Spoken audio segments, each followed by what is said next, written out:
Do I start? Okay. Hi, everyone. Sorry to start out this session with my hesitancy and lack of technology kind of know-how. Welcome to this afternoon's session around relationships, sex, and consent. My name is Erica McGill, and I am the Director of Health, Counseling, and Accessibility. And we're really happy that you've joined us. This is an important conversation we're about to have. I'm going to be joined by Stephen and Lydia. They will be doing most of the talking this afternoon, which is probably a good thing. But I just wanted to introduce the session and just sort of cover a few basics before we get into it. First off, just was told to let you know that in the question and answer box, there is a 30-second delay, so that if you're typing in a question, don't worry, we will get it and we will answer it. I also want to let you know that if you're not comfortable or you can't think of anything you want to ask this afternoon, to please reach out to any one of us. We're more than happy to answer any question that you might have about consent, relationships, and sex. So the next thing I wanted to do is just throughout the presentation, there's lots of different topics that we're going to be covering, and sometimes they can feel a little uncomfortable, or there might be things that have happened in your life that maybe you're feeling maybe a little overwhelmed by. So I would really encourage you, if there's something that's happening with you during the session, to please take a step away from this. Do something that kind of helps you to calm, and that if there is anything that you think you might want to talk about afterwards, please feel free to get in touch with me. So without too much more talking about that, we'll move on to the next slide. And I'll begin the session with our land acknowledgement. We are in Mi'kma'ki, the ancestral territory of the Mi'kmaq, who have been living on these lands since time immemorial. We acknowledge the treaties of peace and friendship, and we thank the Mi'kmaq people for their generosity in sharing their homeland with us. We recognize this is a small but meaningful step in reconciliation and the continued efforts of the strong nation-to-nation relationship. We are all treaty thank you. So, I will now pass it over to Stephen and Lydia and let them introduce themselves, and we'll move on. Thank you.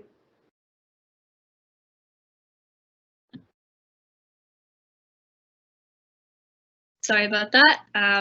Clearly, I'm also having some tech chaos, but my name is Lydia. I'm the Vice President, Academic and External for the Acadia Students' Union. I'm in my 5th year doing a Bachelor of Science in Psychology, and just really wanted to welcome you all to Acadia, to Wolfville, and it's going to be a really exciting year. I'm originally from Martok, Nova Scotia, which pretty much the only thing it's known for is its ski hill. And I'm really just generally passionate about, student advocacy and empowering students to, have access to the resources and supports for their mental, emotional, and their physical well-being. So I'm really thrilled to be here today. Thank you. And I think we can pass it over to Stephen.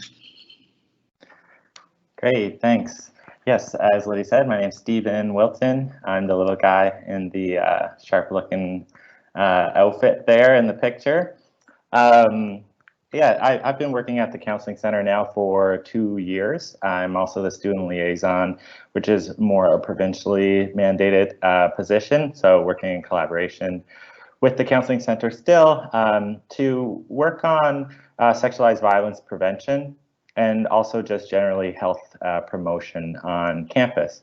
I'm coming at this personally from a psychology background as well, but from Cape Breton originally, and have been passionate about this work for a long time. And I just want to welcome you as well and say that if you have any follow-up questions, please feel free to reach out to me personally. My email is there, and I'm always happy to make time and to give you any further information. I'll get things rolling here. We only have a short amount of time, and as always, we have a lot to say. So we'll go to the next slide here. And this is just an outline for what we want to communicate to you today.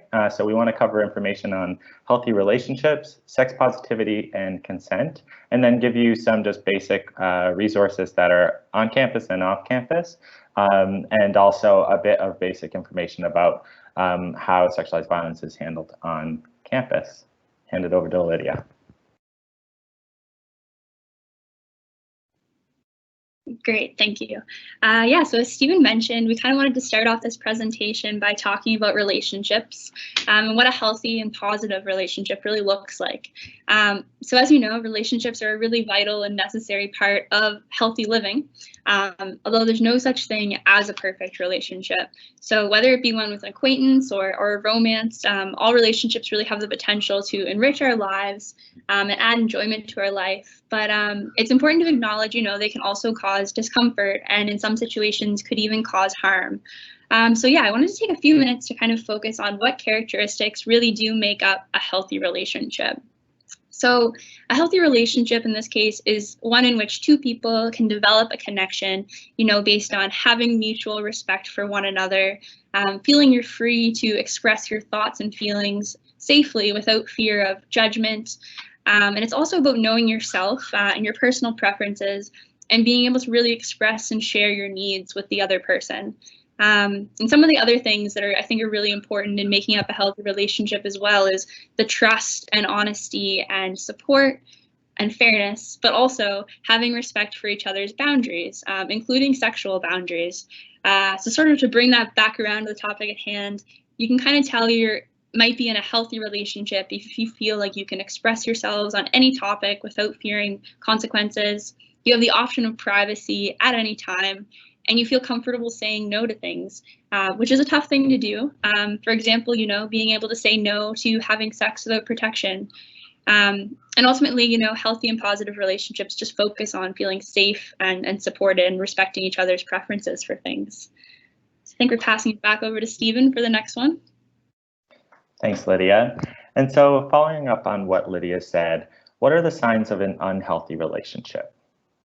While in an unhealthy relationship, you might feel pressure to change who you are for the other person, feel worried when you disagree with the other person, feel pressure to quit activities you usually or used to enjoy.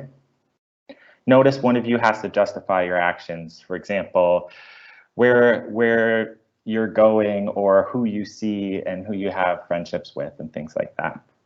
Or you might notice that one of the partners feels obligated to have sex, putting pressure on someone to do certain things or have certain types of sexual activities.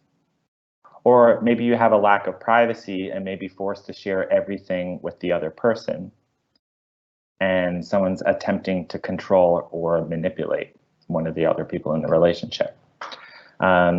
These types of characteristics, unfortunately, can be fairly common in some relationships, or you may know someone who's in relationships with these types of characteristics.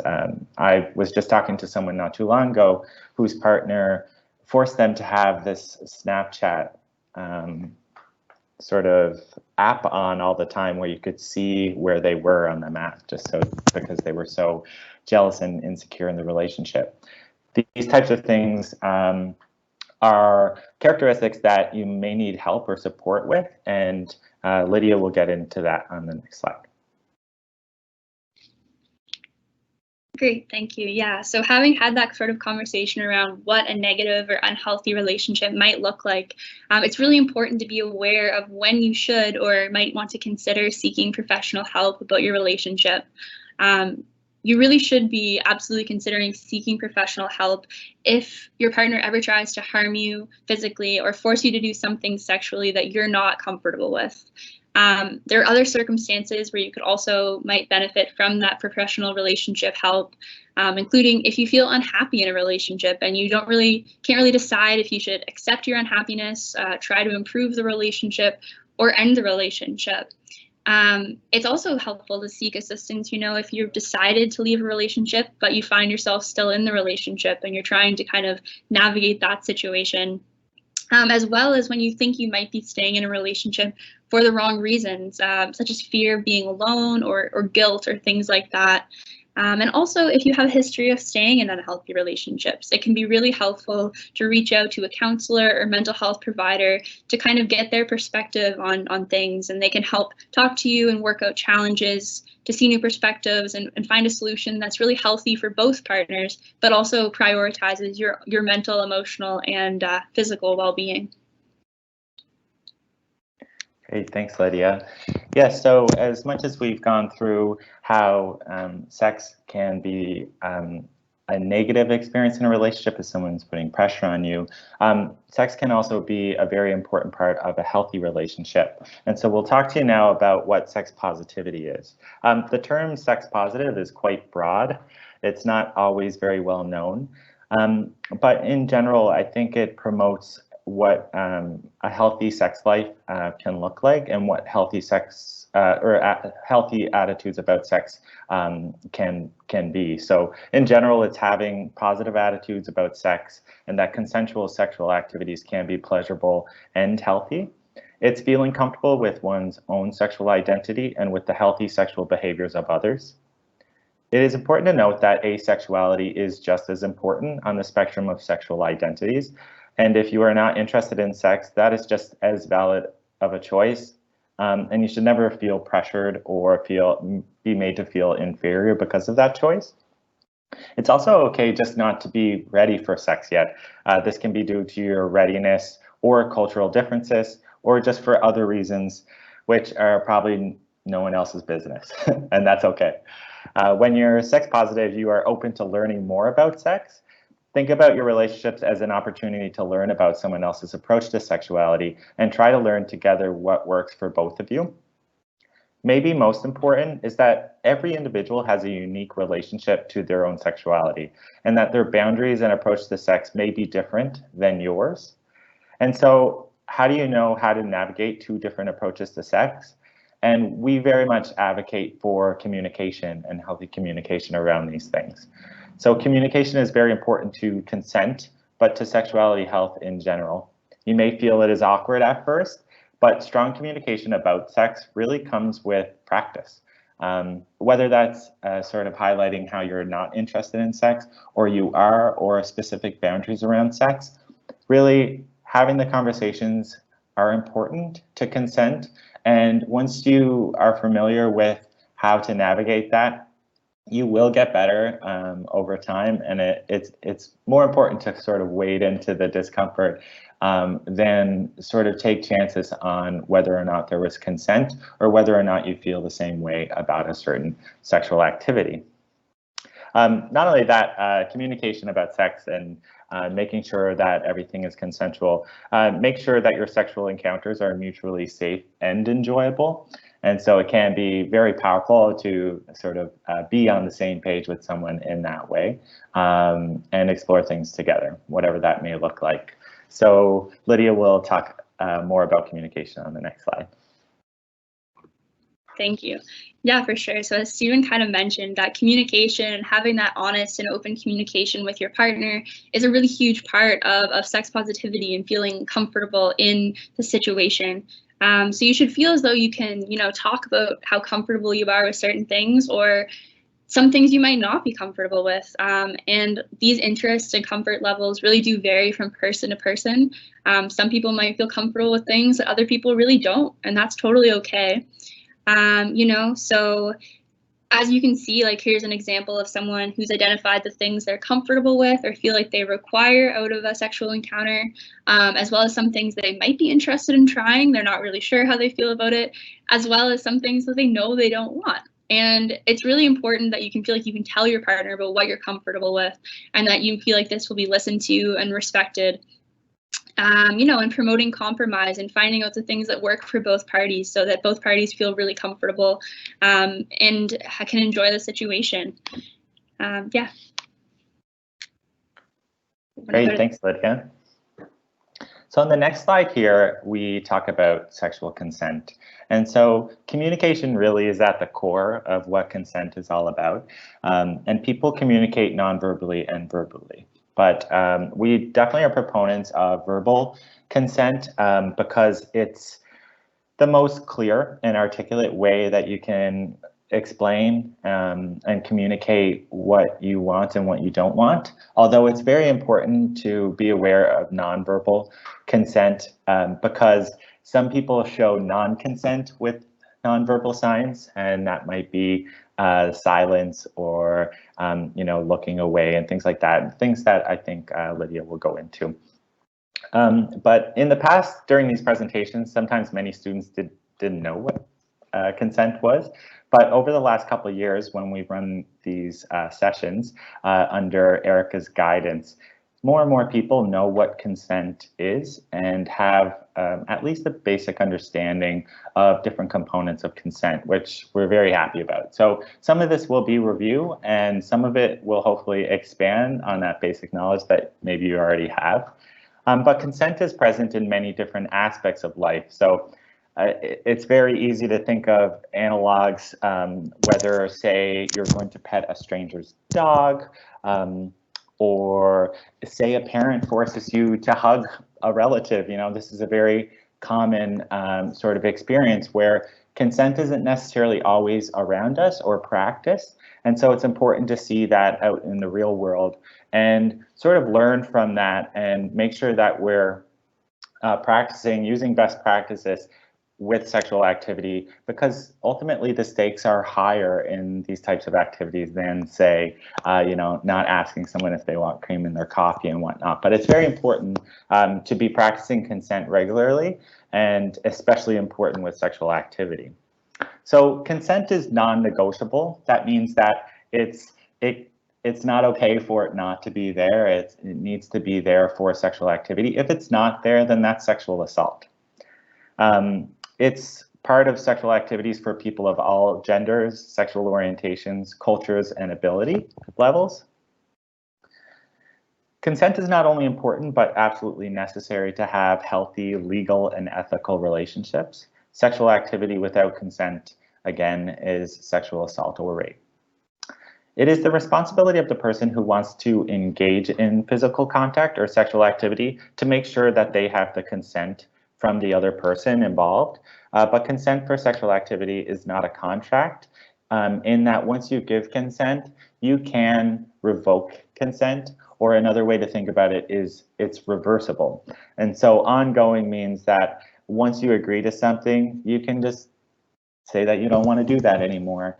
And agreeing to it in the past can't be held against you, or you don't have to do anything further. And this may be very basic for everyone, but an acronym that I like to use, and we like to use when we're presenting about this, is FRIES. Everyone loves FRIES, so it's easy to remember.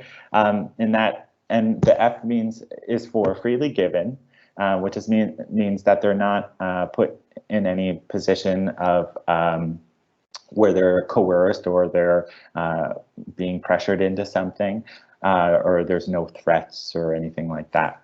Reversible means that you can take it back or the consent can be revoked.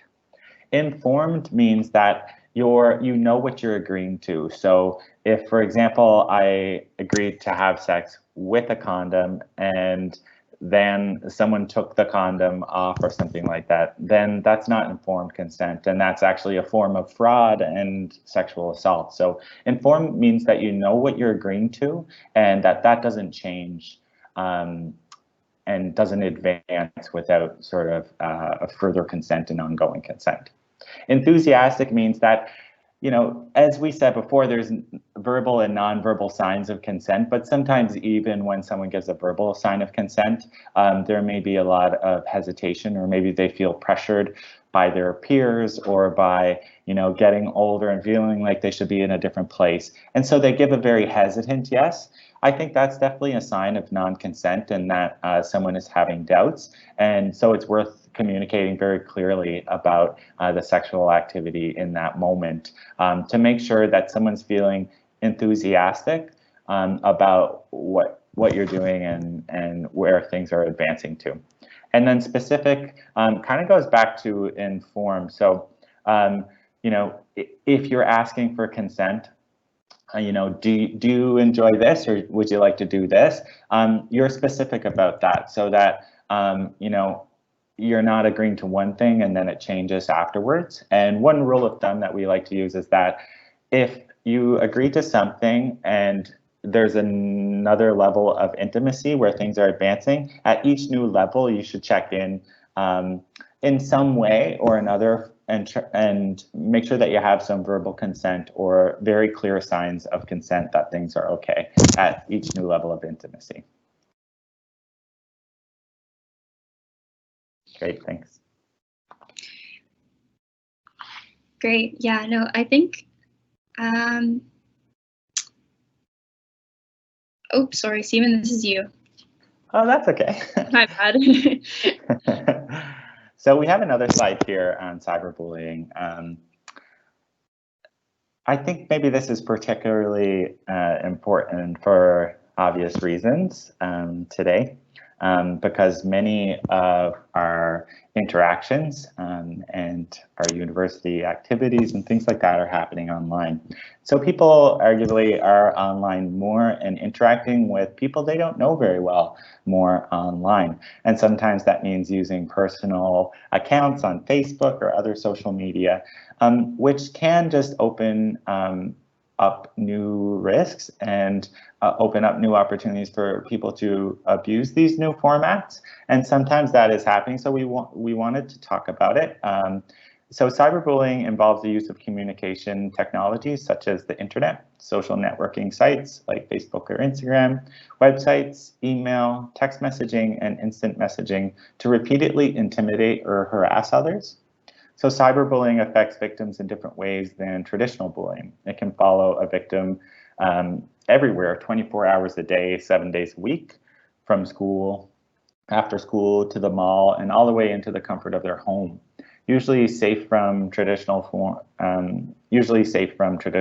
of bullying, like at home. For example, when you go home after a bully might physically harass you at school, and then you're kind of safe at least until the next day at home, where cyberbullying can be more relentless. Both are terrible, but there are some unique qualities about cyberbullying that make it important to understand and to stand up against. So cyberbullying can include sending mean or threatening emails or text messages to someone else, posting embarrassing photos of someone online, creating a website to make fun of someone or others, pretending to be someone by using their name, tricking someone into revealing personal or embarrassing information and sending it to others. These are all pretty cruel things. And bullying can be a traumatic experience, and some forms of cyberbullying can even be considered illegal. And so there's some pretty serious consequences for certain types of cyberbullying. These include criminal harassment, which is repeated tormenting online with texts, phone calls, and/or emails, causing the other person to fear for their safety. Or it could be images, whether they're sexual in nature or not. But for example, exposing oneself, that's not okay. And then also non-consensual forwarding of images. So if someone shared a sexual photo with you and you share it to other people, that's a form of cyberbullying. Child pornography, sharing intimate photos and videos of minors, so under the age of 18. Not too many people coming into university are under the age of 18, but I personally know someone from my hometown who was charged with child pornography for sending an image of a 17-year-old woman. So it is a very serious consequence for a serious action. Uttering threats and extortion, so threatening to share someone's personal information to others if they don't do what you want them to do, or identity theft, or saying defamatory comments about someone else, for example, by spreading rumors about someone which are untrue. So all these things are outlined on the government website that we have linked there. We'll be sharing the slides And or if you want the slides too, you can reach out to us. I'm not exactly sure how we get information to all of you, but hopefully there's a way to do that, but you can take note of it there if you want. And you can find more information about that there or reach out to any of us. Great. Lydia. Great, thank you. Yeah, so I guess we've had the conversation around consent and what that looks like. I think it's also important to acknowledge things that aren't consent and recognize that a lack of no is not the same as saying yes. So just because someone hasn't said no does not mean that they're giving consent. So, you know, some things that aren't consent, silence, saying nothing does not implicitly mean that consent is there. Similarly, hesitance, you know, if someone is uncertain about doing something, or if you feel like they need to be persuaded to do something, that's not consent.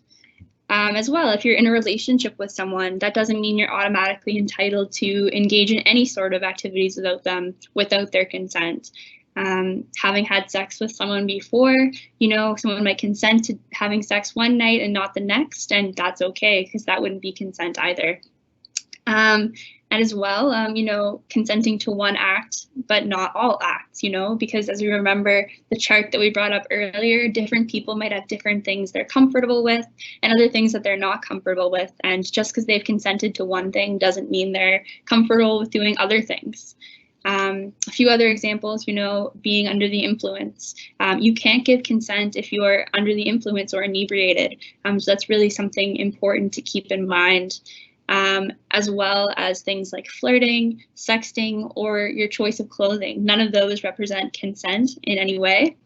And as well, if a person has to be convinced or influenced or don't feel like they can say no, in a lot of relationships, there might be unspoken or not necessarily even intentional power imbalances that make freely giving consent harder because the person might not feel like they can comfortably say no to something.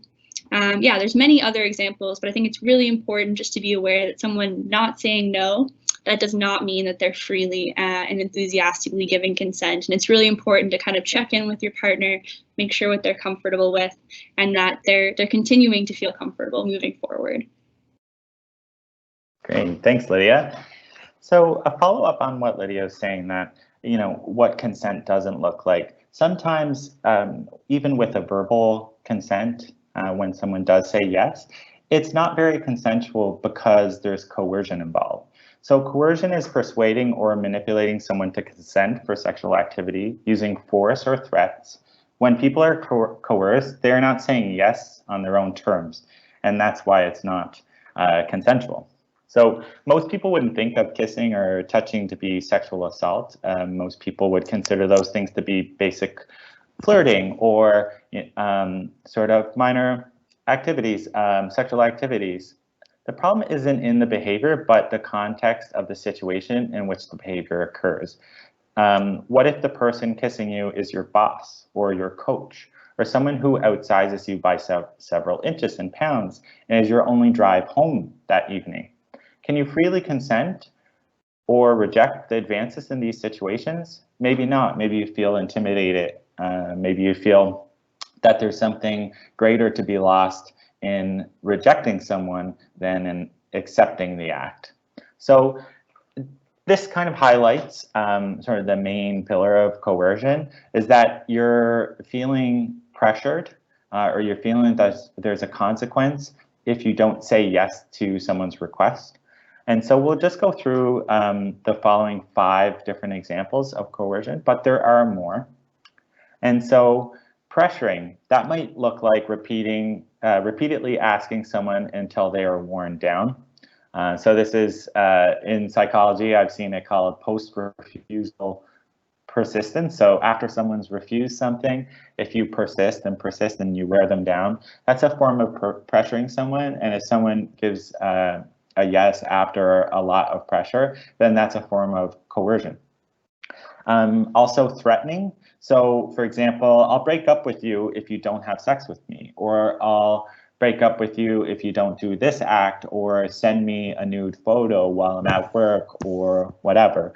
So that's a threat. That's saying, I'm going to, end this relationship, or I'm going to cause you great harm, emotional harm, if you don't just consent to what I'm requesting of you, which is not really consent at all.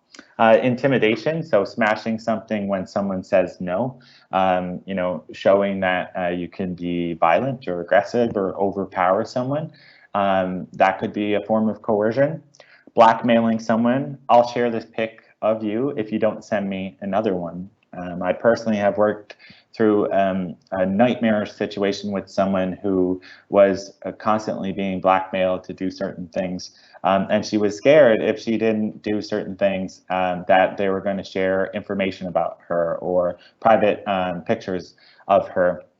And because she was worried about her reputation, and she's just a very lovely person, she was in that situation for a while very unhappily. And so these things are happening around us sometimes. And there are examples of the types of behaviors, if you witness in a relationship, that it's probably time to, if you feel comfortable, ask for some support, whether it's from a loved one or from a professional. A professional can definitely help you sort of identify these things as being wrong, because sometimes in the midst of them, or because they gradually got worse and worse over time in a relationship, it's hard to stand up against, and it's hard to know what to do. So we definitely want to be there for you and give you the support that you need. So please feel free to reach out ever. I just, hate to think of anyone in a position like this and feeling like they don't have the support they need. We'll be there for you. So yeah, please reach out. The final one is guilt tripping. So if you really loved me, you would have sex with me. I sent you a pic, now you have to send me one. So sort of making someone feel guilty for not doing a specific thing that you want them to do. And all of these things are very toxic. And unfortunately, I've seen them in many different forms throughout my life. And maybe you've identified them in a relationship you've been in, or a past relationship that's failed, or some friends that are dealing with these types of things now. If so, you're not alone. They are more common, unfortunately, but there's many different tools and different advice that you can tap into on campus to help you through this type of thing. Other social power dynamics play a large role in consent dynamics. It is easier for some people to say yes or to say no than it is for others. For example, if you're very shy and soft-spoken, or sometimes with first years, they feel a lot of pressure because they're new to the school and maybe they haven't developed the same social networks as maybe a second or third or fourth year may have. So it's important that we have each other's backs, and even if maybe you're not going to be long-term friends, to just see each other as in this together and see the community that's slowly forming, and sort of be there as even just good Samaritans to help each other through this transition period. Remember that if you are experiencing any of these behaviors above, it may be a good time to ask for some support, which I've already said. Great, Lydia is going to take you through some stats. Yeah, thank you.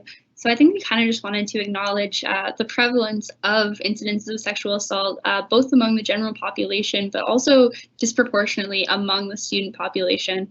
I think it's easy to have sort of the mentality of, things like this don't happen to me or don't happen to people I know, but it really is, in its many forms, a lot more prevalent than people might think. So statistically, 1 in 3 women will experience sexual assault in her lifetime. And in particular, 1 in 4 women will experience sexual assault during her time as a post-secondary student. And similarly, 1 in 6 men will experience sexual assault before the age of 18, which is a really important thing to acknowledge, that although sexual assault is considered to be a gendered crime, it really can affect anyone, regardless of your gender or sexual orientation. Similarly, studies show that 1 in 3 trans and gender non-conforming students will experience sexual assault during their time as a post-secondary student. So it's really important to be aware of that, and also realizing that sometimes you might not be sure whether you or someone you know has experienced assault. And if you're uncertain, it's okay to reach out and talk to someone about it. and they can really provide assistance in helping you understand your situation and sort of identifying next steps. So yeah, just kind of reiterating what Stephen said, it's really important to realize you're not alone in this, and there are a lot of resources to help you. Thank you. Great, thanks, Lydia. I'll continue on to this next slide, which highlights some more Canadian statistics. So all of these are Canadian statistics and are fairly rigorous as far as the method in attaining these statistics. So this comes from a training program actually that I'm a trainer of. It's the Bystander Waves of Change program. If anyone's interested in taking that training or becoming a facilitator of that training, please reach out to me. My email was on the slide above. And again, we'll try to get those slides out to you. So 50% of sexual assaults on campus involve alcohol. Canadian crime stats show that 80% of reported victims of sexual assault are women, and men make up 94% of perpetrators of sexual assault. The perpetrator is known to the victim in over 80% of cases of sexual assault and is quite often an acquaintance, a partner, or a friend. And so oftentimes this person is a trusted person in your life, which is oftentimes surprising to people as we learn more as a society and a community about sexualized violence. Maybe this isn't as surprising to people, but there is a common what we call a rape myth about the perpetrator being someone who, you know, jumps out at you in a dark alley and is someone that you don't know. And while horrendous crimes like that do happen, we do want to emphasize this point that it's important to be aware of this and to take safety precautions as much as possible, just given this fact, especially during the early parts of the school year.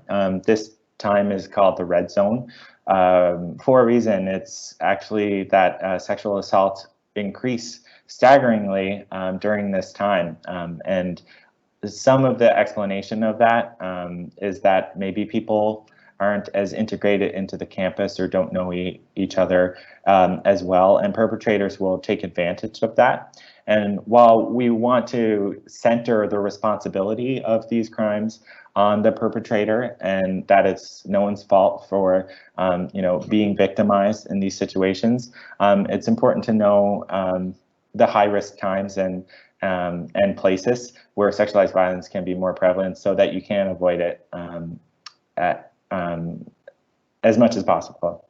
So while sexual assault is a gender crime, it can happen to anyone of any gender. It happens in both heterosexual and same-sex relationships, which is something Lydia talked about. So going on to this last slide, I just wanted to show some resources that are available to everyone.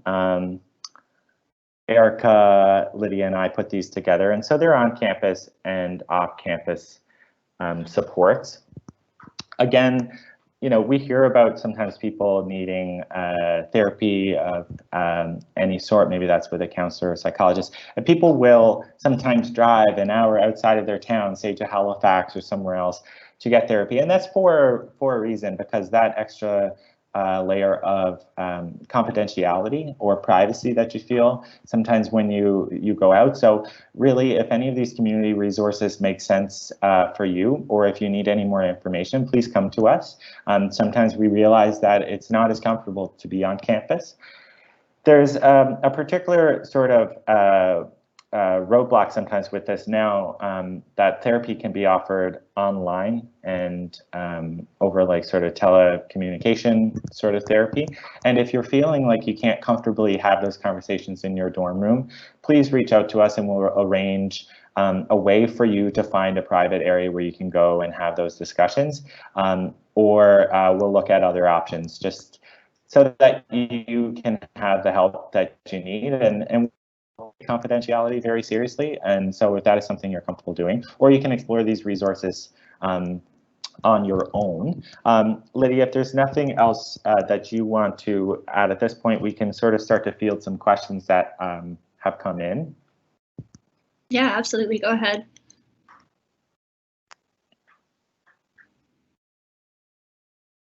Great. So just looking at the chat box there, and someone asked, what is the sexual assault policy on campus? And so I like to talk about this kind of in three parts, or highlight this in three parts. So we have a sexualized violence policy on campus, and it's posted online. You can find that, I think it's on the Student Resource Center section of the website. And you can access that and read through it. Of course, policy is generally kind of long-winded and a bit technical. So if there's anything that you read there that you need help understanding, please reach out to us. But I will follow up that with saying that we're actually about to release a new policy. When I say about to, is that we've been working on this for a long time, and we're not exactly sure when it will be released. We're waiting for it to be approved. And with that policy, we'll also be hiring a coordinator who will be delegated to work on sexualized violence prevention specifically and advocate for students who come forward with a disclosure or a report. So right now, I consider ourselves in a transition period between the previous policy and the new policy, with using the previous policy as our foundation. But we have taken certain things that were in the previous policy and removed them from the procedures, even though they still exist in the policy.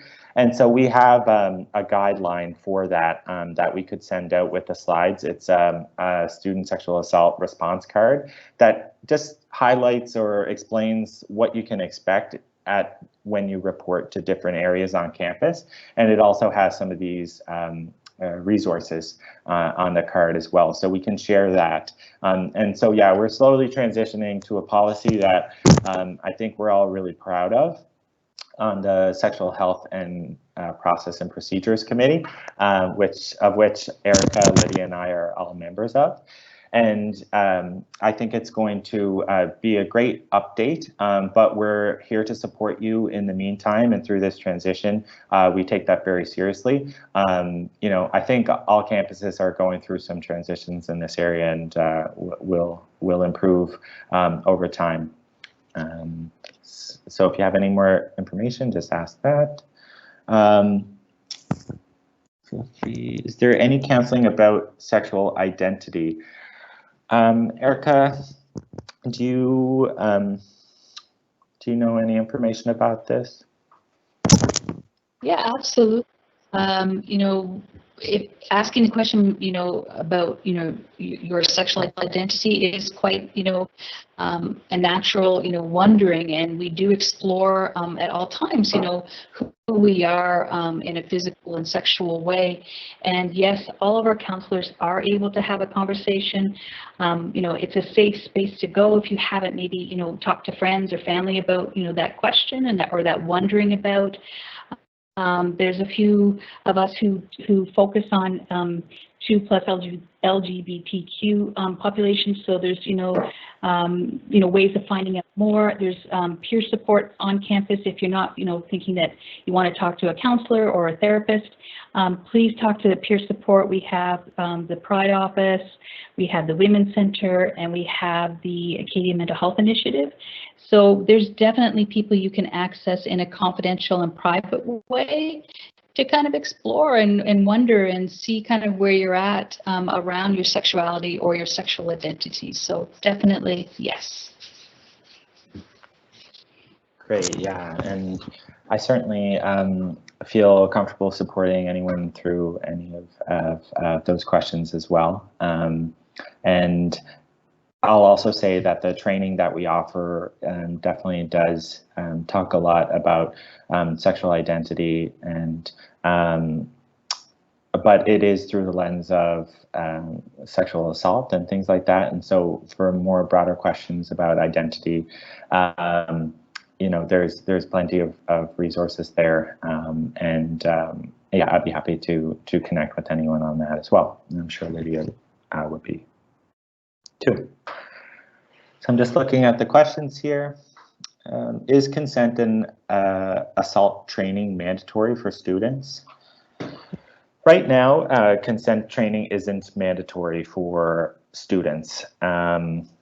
there's only actually a handful of universities in Canada who make consent training mandatory, and it's a bit of a trial because there are certain drawbacks from doing that, and some feedback has been that it can be very re-traumatizing. The format that a lot of these trainings take is online, and sometimes you don't guarantee as much engagement and sort of learning through those forms. But Lydia actually might be able to speak to a project that she's very passionate about and has done work on, where it's sort of like a mandatory training in that it's meant to be out to the masses and to all students to sort of work through, but I'm not exactly sure where that's at right now, and you can maybe speak to it. I might be able to, provide a little bit of information. I know it's still kind of something that's evolving and we're not sure exactly where it'll land. I know provincially, a bunch of institutions across the province have been working kind of together to develop. It's an online consent module, and what it is it basically is a short online training that you can go through on things like Acorn or Moodle, and it would just provide you some basic information about consent, coercion, things like that. And it's something I think we're hoping to implement at some level. And obviously would be in conjunction with other more in-person and thorough programs, as Steve has sort of mentioned. But it's definitely something that I think overall there's a lot of interest in providing more training and supports for these sorts of things. I know Stephen and Erica would agree with that. But yeah, hopefully that provides a little more context. Absolutely, yeah, and I very much strongly support the work that you're doing on that, and really, we're all working oftentimes on the same committees, and really hopeful that we can continue to respond to students' needs in real time. Sometimes projects that are that big, they're we're all scrambling to provide this type of education and work through COVID online. As you can tell, sometimes I'm forgetting to probably mute and unmute and things. We're sort of just learning, but it's still important. And so that kind of leads us. It's a good segue to this last question: how will sex, relationships, and consent be affected by COVID in the coming year? And I think that's a really great question. I don't know if anyone's feeling particularly strong about answering it of the three of us. If I can certainly take a jab at it, but part of it is that we don't really know. I think a lot of things are changing for people. I think consent and sex it definitely is impacted by this. I know that I've heard of people even through COVID when they were supposed to be isolating that they were still going out on Tinder dates and things like that. So I think sometimes people are ignoring, some of the suggestions or sort of, what would you call them, from Nova Scotia Health Authority and things like that, as far as what they recommend we should be doing. But I think one important thing is that sometimes people change their personality a little bit, or what their etiquette is as far as respect for other individuals when they're online. Certain things like unsolicited dick pics or things like that. And so I think the conversation about consent is very important, because we really need to be on top of how people are communicating to one another. And so I think this the area of cyberbullying and cyber sexual assault, or cyber just any sort of cyber relationships or things like that, how people are meeting and relating online, will sort of evolve in time. And I'd be happy to hear any feedback, because really it's an area that we're just sort of learning about, because it's upon us and it's happening now, and we're sort of all scrambling to learn more. Is there anything that Lydia or Erica would like to add to that? I think that's maybe more just This is the technology. We do this so often. I'll just quickly it's the how. We're still figuring it out. How is it going to look? What's it going to be like? But I think there's something that just kind of just reinforces the communication part. Once the self-isolation periods are done and there's a little bit more freedom to move and to meet people in person. And that's what we want. We want to have those connections. We want to have the opportunity to have those relationships. And it's just about communication. So being upfront about, if there's any, risk around possibly, having the virus, just as you would share about any other health issues you need to let another person know. So the how is important, but it's also the excitement about at some point really soon we are going to have a little more freedom and we're going to be able to have these different kinds of connections. So that's all I want to say. Go ahead, Lydia. Yeah, no, I think both of you brought up really, really good points there. I just wanted to, kind of touch on again how some people be like, well, like, since we're in this virtual environment, like the sexual assault, like that wouldn't really be a thing anymore. And I think it really goes back to what we chatted about earlier, just how being aware that there's so many different forms of sexual assault and coercion and things that might not be just what you think it is. So things like the virtual piece of it and things like that, those are very real and very prevalent. And it's just going to be something to be aware of, that the different forms these can take this year. And also, I think just with the kind of increased isolation and separation from person to person, it's easy to kind of maybe not reach out to people, whether that be like even on-campus services and things like that, because the virtual environment kind of does create those separations between people. So feel like you can kind of continue to connect with those around you and reach out for help if you need it, and just just trying to forge those connections, and also, as always, promoting good open communication. Definitely, Lydia. Yeah, that's great. And one other thing came to mind too. I think maybe with COVID, sometimes people are meeting up without knowing each other as well. Typically you might get to know someone in person a little bit longer and get to feel out that relationship, read, their body language and things like that before you really feel safe with sharing space with them. But now there's sometimes people are making bigger leaps and sharing space with someone without really feeling as comfortable with them. And so I just, wish that, you can take precautions there, ask a friend or mutual friends. You can kind of see mutual friends oftentimes on social networking sites, and just be careful and be safe, and get to know someone as much as you can before you're sharing space with them, and trust your gut and all of that. I see that it's just about our time's just about done here, and I just wanted to say on behalf of the three of us that I'm so grateful to have this opportunity to speak with you and welcome you to the university and talk to you about these things. I can't repeat it enough that I definitely encourage you to reach out if you have any questions at all. We've seen it all, I think, in doing this work for many years, and really nothing makes me uncomfortable.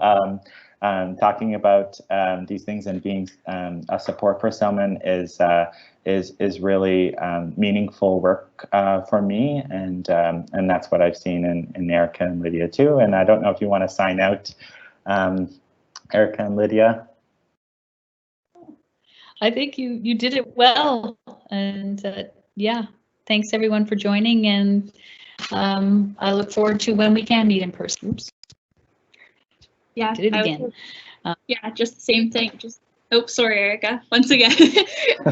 I was just gonna say thank you everyone so much for kind of taking the time to listen to us. And again, feel free to reach out to anyone. And we look forward to getting started on this year and this new normal. Thank you. Thank you.